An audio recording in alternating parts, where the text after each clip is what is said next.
Bharat Pakistan match नहले बड़ क्षति हम।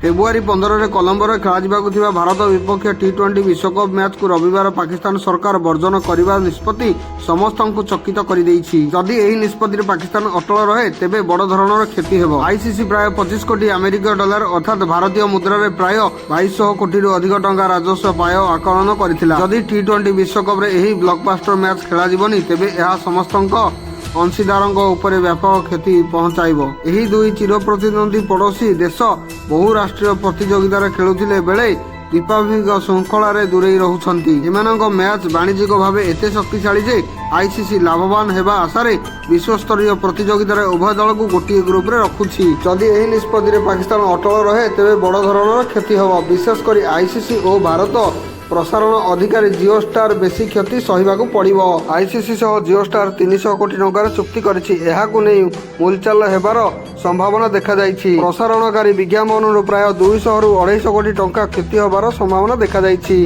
Bharat Pakistan high voltage match रे प्राय 10 सेकेंड रे वाणिज्यिक स्कोर 40 लक्ष रही थाए। जदि पाकिस्तान ओहरी जाए तेबे भारत को वाक ओवर पाइबा सह पूरा पॉइंट निश्चित करिवो। अन्य पक्षरे पीसीबी उपरे आईसीसी मध्य बड़ आर्थिक जरिमाना लगाई देबो।